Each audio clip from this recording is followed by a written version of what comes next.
Si les traîtres des Gaules se développent en mon sein, je suis noble et sereine, je suis la ville de Reims.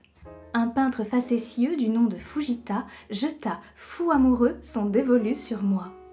Il bâtit pour son couple une chapelle démente, aux vitraux grouillants tel un enfer de Dante, de vices, de démons et de vils pécheurs, pour rappeler aux fidèles de bien soigner leur cœur.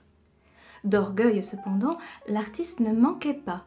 Le virtuose japonais de la rue d'Odessa se perd dans les fêtes de Pablo Picasso au point plus d'une fois d'oublier ses pinceaux. Mais quand l'âge survient, arrive aussi la foi, et le sage poète retourne à ses chats qui l'ont tant fait connaître et ne le quittent pas. Il construit patiemment sur le grand champ de Mars un écrin de silence pour requiescer in pace. Une vierge à l'enfant, une scène, une passion accueille le corps du maître après tribulation.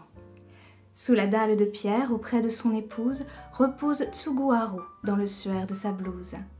Adieu mondanité et vaine vanité, par son nom de baptême inspiré, honoré, le peintre de Tokyo se retire en martyr et devient Léonard pour la piété servir.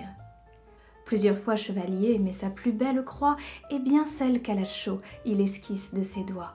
Les chefs-d'œuvre s'imposent, succèdent au babillage, pour qu'éternellement survive son héritage. Décryptons ensemble les errances alexandrines de Tatajen. De qui qu'on parle exactement ? Tsuguharu Fujita est un peintre japonais formé aux Beaux-Arts qui devient célèbre dans le Paris des années folles, principalement à cause de son look très pointu et de son charisme de dingue. Il devient l'ami de Picasso qui lui piquera d'ailleurs l'idée de porter la marinière, qui deviendra iconique sur Pablo.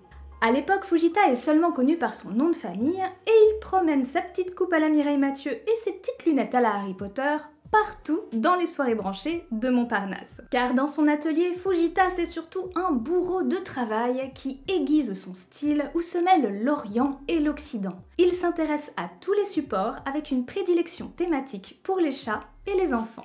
Comme il est très mondain et archi talentueux, il ne tarde pas à devenir la coqueluche des politiques. Et il reçoit le ruban de la Légion d'honneur en France et celui du Trésor sacré au Japon. Face à tant d'agitation, Fujita se recentre sur des valeurs d'introspection et c'est là qu'il rencontre la foi catholique, paraît-il en visitant la basilique Saint-Rémy de Reims. Il se fait alors baptiser et change de prénom. Il devient Léonard en hommage au martyr jésuite Léonard Kimura, qui mourut à Nagasaki. Kimura qui mourut. Ça fait à peu près un quart d'heure que je suis sur cette phrase. À partir de ce moment-là, il peint beaucoup de scènes chrétiennes, avec des retables immenses et des scènes de crucifixion envoûtantes.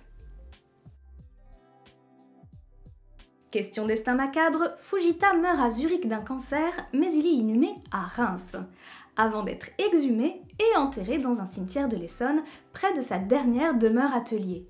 En 2003, son corps est enfin re-exhumé pour être déposé dans sa chapelle testament de Reims, celle qu'il a bâtie rue du Champ-de-Mars, en prévision d'y reposer. Fujita a mis 2 ans à la décorer grâce à la technique très exigeante de la fresque, alors ça aurait quand même été dommage de ne pas l'occuper. Depuis, ses restes mortels y reposent auprès de sa dernière épouse.